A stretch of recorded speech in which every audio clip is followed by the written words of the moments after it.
How are you doing today? क्या discuss करना चाहेंगे आज?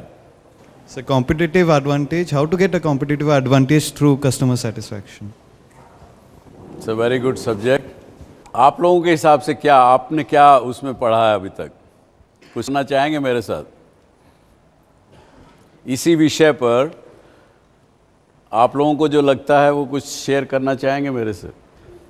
So value addition is the key to customer satisfaction. The more value you can add, the more your customer will feel satisfied. नहीं, ये तो कोई बात नहीं है, वो तो कस्टमर तो कहेगा। इस बार वैल्यू एडिशन पे मुझे एक बात याद आती है।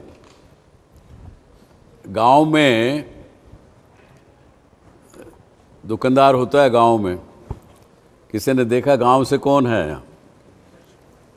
दुकानदार होता है ना जी गांव में, और किसान या वो सामान लेने जाता है उससे। तो एक किसान गया, 8 आने का गुड़ मांगा उसने दुकानदार से, और गलती से 98 उसके साथ चिपक के गुड़ के साथ वापस आ गई। तो किसान कहता है, बोला बनी है ना, फिर भी कुछ कमाया होगा। तो आप वैल्यू एडिशन कितनी भी करिए, आज कंज्यूमर तो चाहता है कि आप उसको डिस्काउंट पर डिस्काउंट देते रहिए, चीज़ें सस्ती देते रहिए। आप अगर कहें वैल्यू फॉर मनी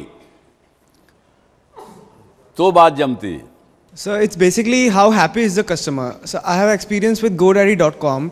So इनकी जो आफ्टर सेल सर्विस है वो बहुत ही अमेजिंग है. They solve your problem on a phone very easily and very quickly. So by using GoDaddy.com as making a website builder. So it's very good, and I'll be using more often. Very good. Customer satisfaction, after sales service, yes. Sir, apart from customer satisfaction and product differentiation, I think positioning is also very important, like creating perceptions in the minds of the customer. Creating the right perceptions. So that is also creating the right perception in the mind of the customer could be also one of the things. Yeah, जी. Sir आजकल की competitive markets में जैसे e commerce sites हमारी आ रही हैं, तो उसमें क्या होता है, अगर आपका प्रोडक्ट सही नहीं भी निकलता तब भी लोग एक एडिक्टेड होते हैं कि उनका टाइम बचता है, तब भी वो उस चीज़ के लिए ज़्यादा मतलब एक प्रेफर करते हैं रादर दैन कोई ऑनलाइन रिटेल मार्केट से या ऑनलाइन रिटेल स्टोर से. So this can be an advantage की मतलब कन्वीनियंस है kind of convenience. Yes sir, how can you make the customer feel special? Like जो कंपनीज अपने कस्टमर्स को उनकी एक्सपेक्टेशन से ज़्यादा डिलीवर कर रही हैं, they are making them feel special in some kind of way, then that's वो तो फिर सबको कर रही है ना. स्पेशल फील कब किया जाता है कि आपने मेरे को स्पेशली ट्रीट किया? So like nowadays in some hotels when you are checking in, the staff of the hotel like greets you with your first name or like with your name. So that is like something special. That's a USP. वो सभी को करते हैं. That hotel. So that brand is doing something which is different from the other sectors, and they are making their customers feel special. So that is being a competitive advantage to hotel. Personalized service. Yeah. I think customer service is a very good instrument to bring that differentiation, क्योंकि आजकल ये एक idea आया है कि हमारा जो relation है कस्टमर के साथ सामान बेचने के बाद ख़त्म नहीं शुरू होता है. तो अगर हम कस्टमर को सेटिस्फाई कर सकते हैं तो ये ना ही कस्टमर हम रिटेन कर रहे हैं, बल्कि दूसरे कस्टमर्स जो कंपटीशन के पास है हम अपना बेस बढ़ा सकते हैं through word of mouth. So this is a very good way to get an advantage over your competition. Good.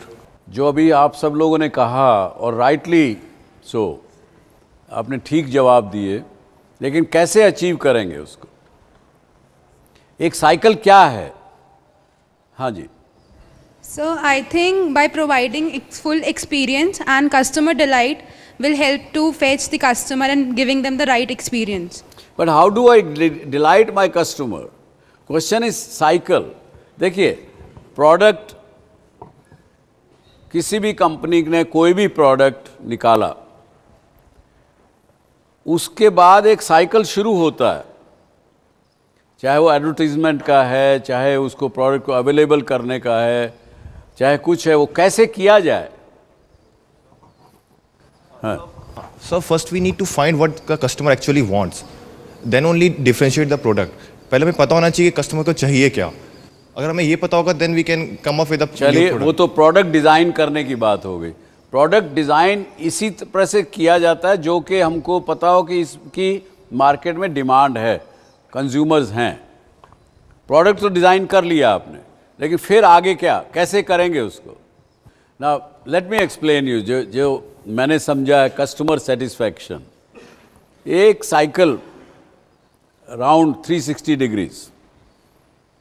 सबसे पहले तो आप प्रोडक्ट डिज़ाइन करते हैं जिसकी कि आप समझते हैं कि डिमांड है मार्केट में, जो पहले एग्जिस्टिंग प्रोडक्ट है उनसे अच्छा प्रोडक्ट हो, उसकी क्वालिटी अच्छी हो, उसकी वैल्यू फॉर मनी हो, और उस प्रकार से देख के कंपैरेटिव एडवांटेज भी, उसमें डिसएडवांटेज भी देखने पड़ते हैं।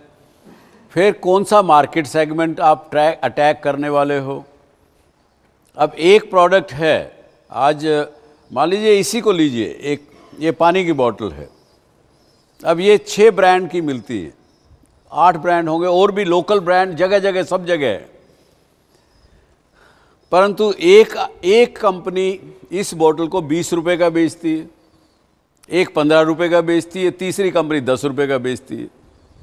क्या फ़र्क है? पानी, उसकी पानी की प्योरिटी भी वही है, उसके और पैरामीटर्स भी हेल्थ डिपार्टमेंट्स ने सबने डिफाइन किए हुए हैं। क्यों? इस केस में ब्रांड का डिफरेंशिएशन करते हैं वो लोग। तो उन्होंने अपना एक निश बनाया, अपना एक निश बनाने के लिए उनको पता है कि मैं किस मार्केट सेगमेंट को केटर करूंगा अपने प्रोडक्ट के साथ। तो ये 3-4 चीज़ें जो मैंने बताई, पहले तो प्रोडक्ट डिज़ाइन उस तरीके से हो, दूसरा उसके बाद आपका ब्रांड प्रॉमिस, यानी your advertisement has to be really fulfilling what commitment you are making. तो इसलिए हमने ये पढ़ा कि जो ब्रांड आपका, जो प्रोडक्ट आपका डिलीवर कर सकता हो, उससे ज़्यादा प्रॉमिस आप मत करिए। Be truthful in what you say your brand, your product will deliver. आपका कम्युनिकेशन बड़ा साफ सुथरा, सीधा, सच्चा होना चाहिए। अगर आपने कहा कि साहब ये पानी पी के आपकी एनर्जी आपकी बढ़ जाएगी, अब ये प्रॉमिस आपने कर दिया, लेकिन पानी पिया, मेरी एनर्जी तो नहीं बढ़ी, थका हूँ मैं, सोने की नीयत कर रही है तो नहीं बढ़ा, तो कहूँगा ये तो गलत बात है, एडवर्टीजमेंट गलत है। सो दे से कि be honest in promising what your brand, what your product can deliver. Number 1, design. Number 2, promise of the product. Number 3, availability. Your product should be available at a distance which customer can quickly take delivery of. Ease of availability of your product. चाहे वो आप e-commerce के through कर रहे हो तो उस तरह से करें। अगर आपका प्रोडक्ट, बहुत से प्रोडक्ट हैं जो ई-कॉमर्स के थ्रू भी बेचे जा सकते हैं, टेली शॉपिंग की तरफ से भी बेचे जा सकते हैं, या रिटेल के थ्रू बेचे जा सकते हैं। जिस भी रूप में आप बेचना चाहें, आपके प्रोडक्ट की अवेलेबिलिटी कस्टमर के लिए ईजी होनी चाहिए। It should be freely available. आप नहीं तो क्या होगा, अगर आपने मैंने प्रोडक्ट अच्छा किया, आपने उसकी एडवर्टीजमेंट भी कर दी, लेकिन आप ख़रीदना जब कस्टमर चाह रहा है तो वो मिल नहीं रहा है, कहाँ से ढूंढें, कहाँ से जाएं, क्या करें। तो एक बार वो इंक्वायरी करेंगे, 2 बार करेंगे, उसके बाद उसको भूल जाएंगे, क्योंकि तीसरी चीज़ पे चले जाएंगे। तो थर्ड चीज़ availability. Then comes the fourth, कि कस्टमर को उसकी वैल्यू फॉर मनी मिला कि नहीं मिला, जो आपने प्रॉमिस किया था वो उसको मिला कि नहीं मिला। ये कस्टमर को पता लगा, उसको लगा कि हाँ, इन्होंने जो कहा था, जैसा कहा था वैसा प्रोडक्ट मुझे आसानी से मिल गया। तो उसके लिए आपको कोई बहुत ज़्यादा, ये जब पहली 3 चीज़ें कर ली, तो ये चौथी चीज़ is a by product of first 3 things. इसके लिए आपको कोई ज़्यादा मेहनत नहीं करनी पड़ेगी, वो कस्टमर डिसाइड करेगा। प्रोडक्ट अच्छा डिज़ाइन करना, क्वालिटी का डिज़ाइन करना, ठीक प्राइस पे करना, अपनी टारगेट ऑडियंस के हिसाब से करना, उसका प्रॉमिस भी ठीक से करना और उसको अवेलेबल करवा देना। ये मेरा कंपेटिटर भी कर सकता है। ऐसी स्थिति पे मुझे पहुंचना है जिस स्थिति में मेरा कंपेटिटर मेरे से मेरा कस्टमर छीन के ना ले जा सके, तभी तो कंपेटिटिव एडवांटेज मिलेगा आपको। वरना क्या है, एक आदमी ने एक प्रोडक्ट के लिए 1 करोड़ रुपये एडवर्टीजमेंट का खर्च किया, दूसरे ने कहा चलो मैं इसको ख़त्म करना 10 करोड़ करूँगा, ऑल ओवर कर दिया। Overnight customer will try new things. इसीलिए बड़े क्वेश्चन आते हैं मुझे इस शो में कि जी मैं ये काम करना चाहता हूँ या चाहती हूँ, लेकिन बहुत बड़ी कंपनीज़ हैं जो इसी बिज़नेस में है, मैं उनसे कैसे compete कर पाऊँगा? उनके पास तो बड़ी मसल पावर्स हैं, बहुत पैसा है, आप नहीं टिक पाएंगे उनके सामने।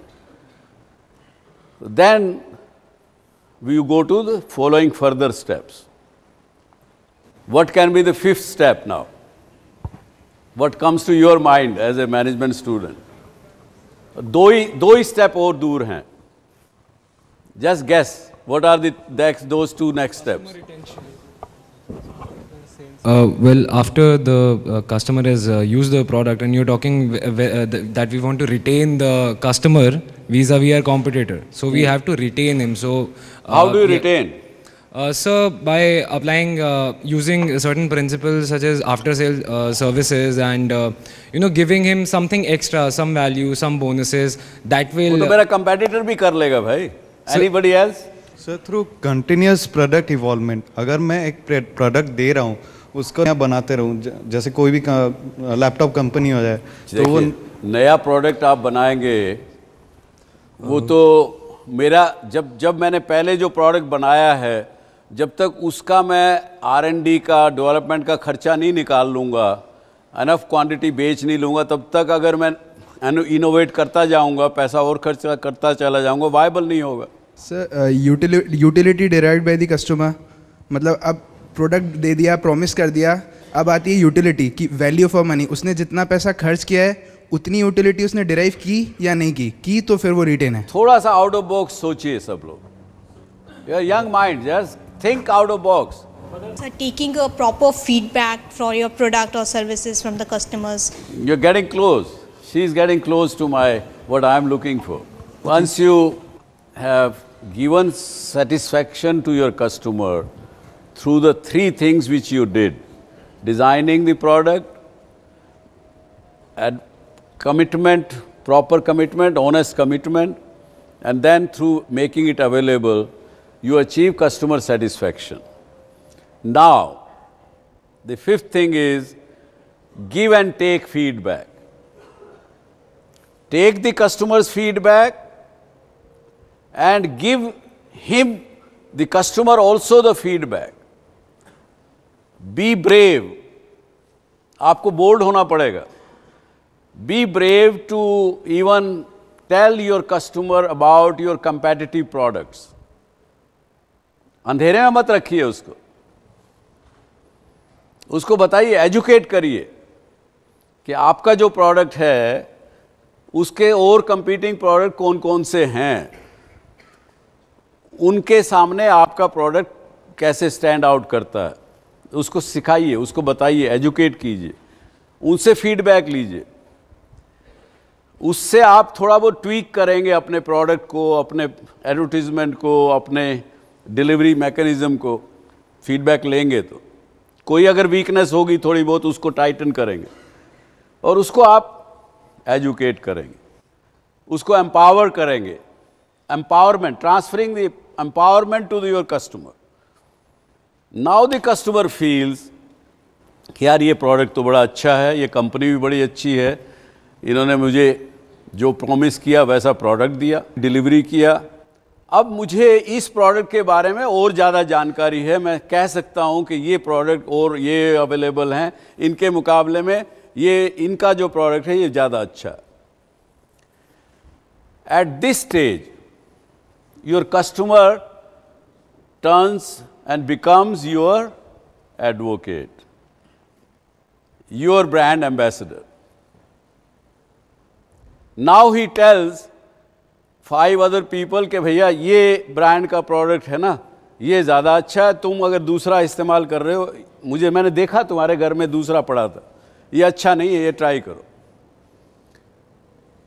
The moment he has become your advocate और योर ब्रांड एम्बेसडर, उसको कोई कंपेटिटर आपका छीन के नहीं ले जा सकता। कुछ जमी बात। That is where you will get the competitive advantage and customer satisfaction.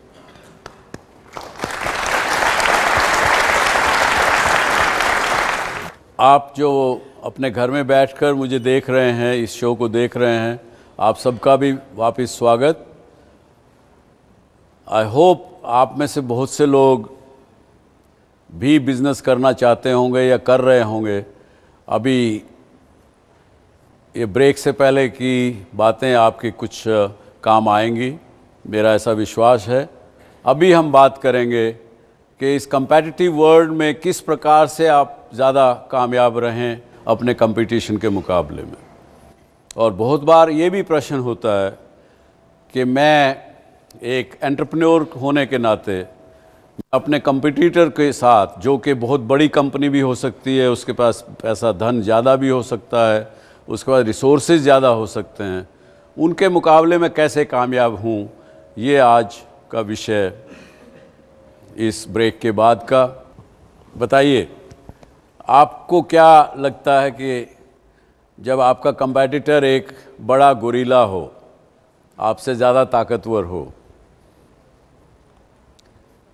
उसके पास रिसोर्सेज भी आपसे ज़्यादा हैं, कैसे आप उसको compete करेंगे? क्योंकि इस बात का जवाब अकेले डॉक्टर सुभाष चंद्रा के पास नहीं है। हम सब मिलके जब बात चर्चा करेंगे तो उसी में से कुछ चीज़ निकल के सामने आएगी। चलिए जी, उधर से हाथ उठा था, बताइए। जी sir. So sir, I feel and I believe that कि when you're facing a gorilla, then you cannot take the gorilla head on. So you have to make sure that the tactic that you use is of a not the conventional approach.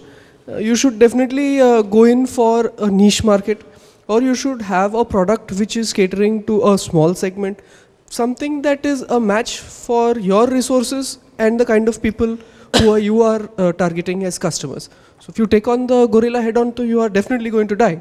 So you get around and you play on the field. That's very good answer. So I think the best possible way can be to utilize your available to utilize the resources available in the maximum way. It's like if you can convert your cons of the product to the pros. It's like it depends on you. It's on your management. It's on your skills. नहीं, ये बात तो ठीक है। देख, जो आप अपने रिसोर्सेज हैं उनको जुडिशियसली इस्तेमाल करना, ये तो एक गिवन प्रिंसिपल है मैनेजमेंट का, एंटरप्रेन्योर का, कुछ भी। लेकिन सवाल ये है कि आप अपना जो कंपटीटर आपका है, जो कि आपसे ज़्यादा सक्षम है, उससे कैसे आप जीत सकेंगे? जी तो सबसे पहले गोरिल्ला को अगर से हमें जीतना है तो फर्स्ट ऑफ ऑल हमें ये आइडेंटिफाई करना पड़ेगा कि क्या चीज़ है जो कस्टमर को चाहिए और वो गोरिल्ला ऑफर नहीं कर रहा है। अगर हम ये आइडेंटिफाई करके उस कस्टमर्स को हम वो चीज़ प्रोवाइड कर सकते हैं तो एटलीस्ट जब तक गोरिल्ला कैचअप करेगा तब तक हमारा नाम एस्टेब्लिश हो चुका होगा। सेकेंड स्टेप, हम जो प्रॉमिस कर रहे हैं या जिस डिमांड को सेटिस्फाई करने की कोशिश कर रहे हैं वो हम एग्जैक्टली मिल रही है कस्टमर को कि नहीं, तो कस्टमर के सेटिस्फेक्शन के लिए चेक कर सकते हैं। तो इतने में हमारा नाम, अगर हमारे फाइनेंशियली हम उतने स्ट्रांग नहीं होते तो एटलीस्ट हमारा नाम उसके कुछ लेवल तक पहुंच जाएगा, तो हम we will be comparatively in a better position to take gorilla head on. Okay sir, I will second his thought sir, product innovation. For example sir, Ujala सफ़ेदी आने के बाद रॉबिन ब्लू पाउडर कोई नहीं खरीदता, या डुअल सिम फोन सबसे पहले माइक्रोमैक्स मार्केट में लेके आई। तो those kind of product innovations in the same category, जैसे कि मित्र ने कहा कि जो प्रोडक्ट इनोवेशन है सर वो होना चाहिए। प्रोडक्ट इनोवेशन मैंने समझा, सुना। हाँ, सर हम जब भी किसी बड़े कॉम्पिटिटर को फेस करते हैं तो किसी बड़े कॉम्पिटिटर का प्रोडक्ट फुल 100% सेटिस्फेक्शन नहीं देता है, कुछ लूप होल्स होते हैं उनकी प्रोडक्ट्स में और सर्विसेज में। हम आइडेंटिफाई कर लें उस लूप होल्स को और टारगेट करें उस सेगमेंट को, तो it will be give benefit to us. जी बिल्कुल बिल्कुल। Try to make use of that gorilla. If I am owning a shop and some big bazaar is coming near my shop, the thing is, if I am competing with my own products, the usual stationery products, it won't be worthy.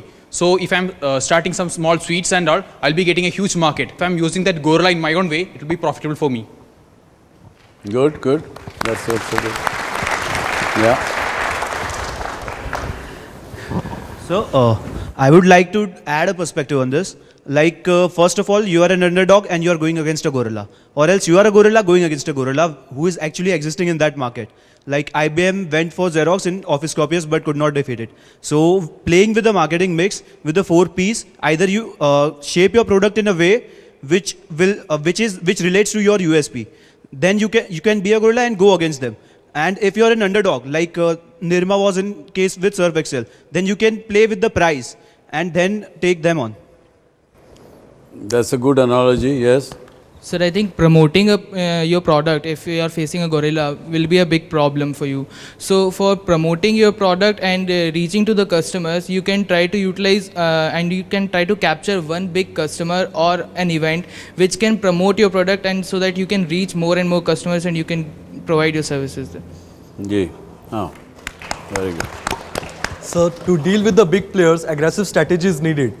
Since the big players have more presence in the market, they can't do door-to-door marketing, but a small player can. So using that technique of having the door-to-door marketing, one can... So you are saying that let me analyze and assess कि मेरे कंपैटिटर की जो मेरे से ज़्यादा शक्तिशाली है उसकी वीकनेस क्या है, उनको मैं पहचानूं, उनको समझूं और अपनी स्ट्रेटजी उस प्रकार से बना के अपना बिजनेस करूं। ये आप लोग आर्टिकुलेट नहीं कर पाए इस ढंग से, लेकिन this is what you meant कि उस आपने भी जो कहना चाहते थे, मैं समझता हूँ कि अगर ये समझें कि उसकी वीकनेसेस क्या हैं, हर बिजनेस की, हर आदमी की, हर संस्थान की कुछ ना कुछ स्ट्रेंथ होती है, कुछ वीकनेस होती है। उन वीकनेस को आइडेंटिफाई करें, अपना जो आपका जो स्ट्रैटेजी है आप उस ढंग से बनाएं, जो वो नहीं कर सकते वो आप कर सकते।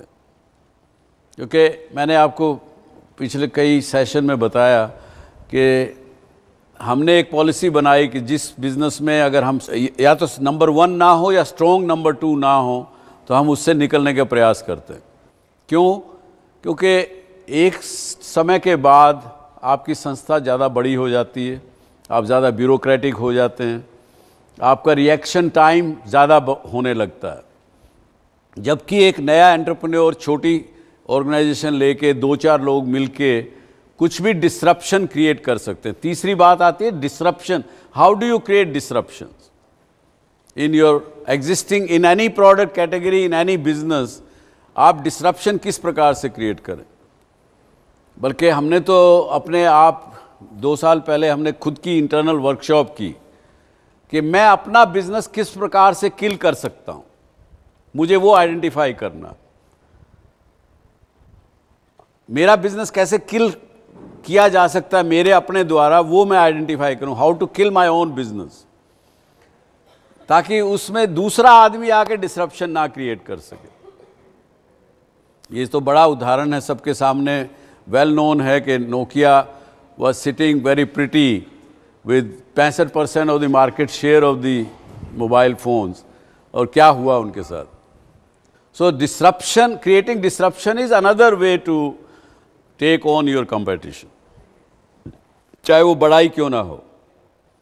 और एज ए स्मॉल बिजनेस आपके अंदर कैपेबिलिटी है डिसरप्शन क्रिएट करने की, पर डरना नहीं चाहिए।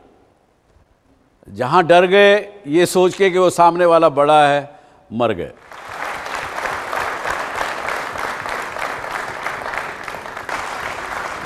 और क्या प्रश्न है आपके कंपटीशन के बारे में या और के बारे में? So what is your take in media houses being trying to be different and sensationalizing the news? and being unethical in some ways. ये आपके अपने हाथ में है।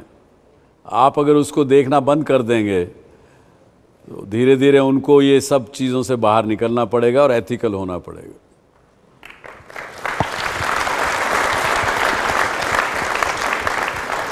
सोचिएगा ज़रा इस बात को, क्योंकि ये जो पर्टिकुलर क्वेश्चन आपने इस इंडस्ट्री का, इस कंटेंट का पूछा ना, इस पे ये एप्लीकेबल हो सकता है।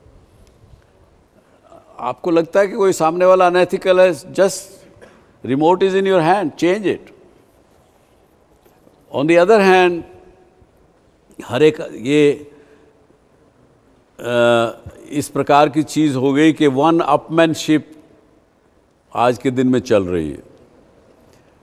मैं किस प्रकार से कितनी ज़्यादा अटेंशन लोगों की लूँ, क्योंकि आप जो सोचते हैं इसमें इस डबल लोग इस प्रकार के भी हैं अपने देश में व्यूअर, जो कि खुश होते हैं कि एक ताकतवर आदमी को एक जर्नलिस्ट अगर सेंसेशन करने के द्वारा या किसी द्वारा उसको शटअप करवा देता है तो उसको भी लोग कई पसंद करते हैं। दोनों तरह की चीज़ें हैं। अल्टीमेटली एवरीबडी नोज कि कौन क्या सच्चा है और कौन गलत है। अल्टीमेटली ट्रूथ प्रिवेल्स, और ये भी सेंसेशनलाइजेशन ज़्यादा दिन नहीं चलती और नहीं चलेंगी, ऐसा मेरा विश्वास है। सर आपसे पूछना था कि जैसे अगर मैं किसी कंपनी का सीईओ हूँ तो मेरे को पता है कि जो कस्टमर्स हैं वही मेरे को रेवेन्यू जनरेट करके दे रहे हैं। कंपनी स्टैंड ही अपने कस्टमर्स के बेस पे करती है, और जो मेरा कस्टमर्स तक पहुँचने का तरीका क्या है, वो मेरे एम्प्लॉयज़ हैं, जो मेरा वर्कफोर्स है। तो how can I motivate my workforce, क्योंकि वही है जो मेरे को कस्टमर्स के पास लेके जाएंगे और मेरा बिजनेस लेके आएंगे। तो आप जैसे इतनी बड़ी कंपनी है, आपका मतलब कस्टमर से आप रिटेन करते हैं, तो how do you motivate your workforce कि वो कस्टमर से आप कैसे रेवेन्यू जनरेट करें, क्योंकि एक एम्प्लॉय ही है जो आपके लिए रेवेन्यू ला सकता है और कस्टमर से ही ला पाएगा। ये तो HR का क्वेश्चन है आपका, ह्यूमन रिसोर्स डेवलपमेंट का, क्यों ऐसा ही है ना? Yes, sir. अब इसके अंदर तो एक पूरा सेशन ही लग जाएगा, लेकिन अगर संक्षिप्त में मैं कहूँ आपको कि आपका एम्प्लॉई या आपका जो फील्ड फोर्स है वो कैसे मोटिवेटेड रहे, उसके लिए आपको एक अच्छा मैनेजर बनना पड़ेगा। मैनेजर से मतलब अगर 2 आदमी भी एम्प्लॉय भी आपके पास हैं, आप उनको ठीक से मैनेज कर रहे हैं कि नहीं कर रहे हैं। आप उनके जब वो अच्छा काम करें तो तुरंत आप उसको अप्रिशिएट कर रहे हैं कि नहीं कर रहे हैं। जब वो काम ठीक नहीं कर रहे तो उनको फीडबैक तुरंत दे रहे हैं कि नहीं दे रहे हैं। ऑनेस्टली फीडबैक दे रहे हैं कि नहीं दे रहे हैं। जितना ज़्यादा आप उनको ऑनेस्टली फीडबैक देंगे, ऑनेस्टली फीडबैक लेंगे, वो एम्प्लॉय मोटिवेटेड रहेगा। जैसे कि हमने पहले इस सेशन में, इससे पहले जो बात की कस्टमर की, कस्टमर को आपको फ्रॉम ए सेटिस्फाइड कस्टमर आपको अपना उसको ब्रांड एम्बेसडर बनाने के लिए क्या करना है, जो हमने चर्चा की। इसी प्रकार से एम्प्लॉय भी आपका जो फील्ड फोर्स है उसको ये विश्वास होना चाहिए कि एक तो आप कंपनी जो चला रहे हैं बड़ा एथिकली चला रहे हैं, जो वो बात कर रहा है दूसरे कस्टमर के साथ वो सही कर रहा है, झूठ नहीं बोल रहा है, आप उसके साथ अच्छा और एकदम यानी जेन्युइन व्यवहार कर रहे हैं। उसको चाहे भले ही आप तनख्वाह उसको कम दे रहे हो, वो पैसे की हमने सर्वे करवाया है, पैसे की वजह से एम्प्लॉय मोटिवेटेड नहीं रहता है, बल्कि कुछ सर्वे में तो ऐसा निकल के आया कि अगर आप पैसा ज़्यादा देते हैं एम्प्लॉय को, उनके कैपेबिलिटीज़ से ज़्यादा देते हैं, तो कई बार इनसिक्योरिटी क्रिएट हो जाती। वो आदमी सोचता है कि यार मेरी वक़्त, मेरी जो वर्थ है, अगर मैं यहाँ से नौकरी छोड़ूंगा, आज मुझे ये कंपनी अगर 1 लाख रुपया महीना देती है और मुझे पता है कि मेरी वक़्त 50,000 रुपये महीना लेने की है, ये कंपनी लाख रुपया दे रही है, तो मैं किसी भी येन तेन प्रकारेण मैं इस कंपनी से, इस जॉब से चिपका रहना चाहूँगा, क्योंकि आपने मुझे ज़्यादा पैसे दे के इनसिक्योर कर दिया, और वो इनसिक्योरिटी फिर उसके अंदर मैं पॉलिटिक्स भी करूँगा, अपने बॉस को खुश भी रखूँगा, कुछ भी ये भी करूँगा, तो वो बल्कि उल्टा हो जाता। So to give and take feedback is the right thing. और अगर यही मैंने पिछले सेशन में कहा था, आप हमारे DSC शो के ऊपर लॉग इन करेंगे तो संवाद करके छोटा सा बुकलेट है, वो उसमें है ही ये कि संवाद means communicate with your employees and yourself and you will have a motivated employee. Sir, आपने कहा कि अगर आप छोटे हैं, आपको टक्कर लेनी है गोरिल्ला से, तो आपकी क्या स्ट्रैटेजी रहेंगी। बट अगर आप गोरिल्ला हैं और आपके सामने कोई छोटा चूहा आपका एरिया कैप्चर कर रहा है, तो उस टाइम आपकी क्या स्ट्रैटेजीज रहेंगी। अगर मैं गोरिल्ला हूँ और मेरे सामने अगर एक वीक कंपेटिटर आता है, तो जो आज की मैनेजमेंट की थ्योरी है वो तो यही कहती है कि मैं कुछ भी ऐसे एक्शन करूँ जिससे वो किल कर सकूँ उसको। लेकिन पर्सनली मैं ये नहीं सोचूंगा कि वो एक राइट स्ट्रेटजी होगी। वो व्यक्ति अगर कुछ काम अच्छा कर रहा है, मैं उसको बल्कि ये कहूँगा कि भाई तुम इस कंपैटिटिव वर्ल्ड में अकेले इस छोटे बिजनेस के साथ ज़्यादा लंबा नहीं चल पाओगे, स्केल अप नहीं कर पाओगे। आपके अंदर ये खासियत है, आपके अंदर कुछ हुनर है, टीम अप विद मी, मेरे साथ पार्टनरशिप करो ना।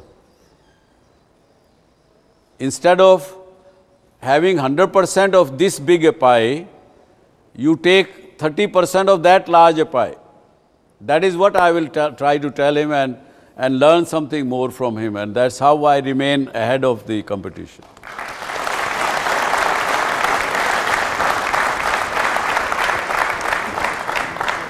My question is that there's a perception in the country that people with the right contacts can become bigger and bigger in the business. However, a person who is new cannot compete with them due to crony capitalism and aspects such as that. Do you actually see India moving towards a level playing field for each and every individual citizen, similar to countries in Europe and United States in terms of business? एक तो आपको ये perception निकालना पड़ेगा आपके दिमाग से कि यूरोप और अमेरिका में एक लेवल प्लेइंग फील्ड है, और मैं ये कहने की ज़रूरत कर रहा हूँ क्योंकि जबकि ये ओपन शो है और ये एयर पे जाएगा। वहाँ पे नॉन लेवल प्लेइंग फील्ड ज़्यादा है हमारे यहाँ से, नंबर 1। ये अपने तजुर्बे के हिसाब से बता रहा हूँ मैं आपको। अब रहा सवाल कि हिंदुस्तान में ऐसी स्थिति लेवल प्लेइंग फील्ड की होगी कि नहीं होगी। अभी तक नहीं है, ये भी सच है, हमको मानना पड़ेगा। लेकिन इस प्रेजेंट गवर्नमेंट से लोगों को उम्मीदें बहुत हैं कि लेवल प्लेइंग फील्ड मिले लोगों को, और ऐसा हमारे प्रधानमंत्री ने भी कहा है, बार बार कहा है। तो लेकिन चीज़ें अलग होंगी, इसमें कोई दो राय नहीं है। साथ में इतनी चीज़ करने वाली हैं। अगर मैं ये कहता हूँ कि अगर मैं आज इस एज में ना हो के अगर मैं 30 साल यंग होता और आज का वातावरण मुझे मिलता, तो मैं शायद 20-25 बिजनेस और खड़े कर देता। इतने अपॉर्चुनिटी इस देश में करने वाली है।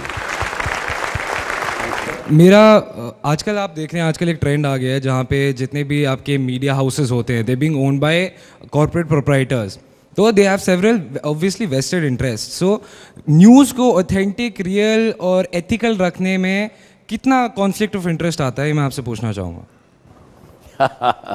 ये तो पेचीदा सवाल तो नहीं है, ये तो पॉलिटिकल सवाल ज़रूर है। कॉन्फ्लिक्ट ऑफ इंटरेस्ट तो होते हैं, और कॉन्फ्लिक्ट ऑफ इंटरेस्ट उस मीडिया हाउस का बिजनेस और ना भी हो तो भी कॉन्फ्लिक्ट ऑफ इंटरेस्ट आ सकते हैं। मुझे ऐसे भी कंपनीज हमारे यहाँ भी हैं और वर्ल्ड में और जगह भी हैं जिनका बिजनेस मीडिया के अलावा कुछ भी नहीं है, फिर भी कॉन्फ्लिक्ट्स हैं वहाँ। क्योंकि जिन लोगों को मीडिया को टर्न करना है, जिनको अपना स्टीयर करना है पब्लिक ओपिनियन को, वो इतनी वेल ऑयल्ड मशीनरी रहती हैं पब्लिक रिलेशन की, किसी न किसी रूप से उस मीडिया कंपनी में किसी न किसी को पकड़ के कैसे भी उस ओपिनियन को मोल्ड वो करवा लेते हैं, कर सकते हैं। ये पीछे भी होता है, आगे भी होता रहेगा। तो your answer to your question is yes and no both. अगर बिजनेस हाउस, दूसरे बिजनेस हाउस ने मीडिया इसीलिए ओन करना चाह रहे हैं कि ताकि वो ओपिनियन अपने फेवर में कर सकें, तो वो एक स्थिति है। एक दूसरा ये भी है कि आपका रेगुलेशन क्या कहता है। Is your regulation well defined of the country, ताकि ऐसे वेस्टेड इंटरेस्ट उसमें कंट्रोल ना कर पाएँ। कई प्रश्न है इसमें। तो पर as I said, answer is that even if there is no business interest, even then they can be kind of influenced by the interested parties. Okay?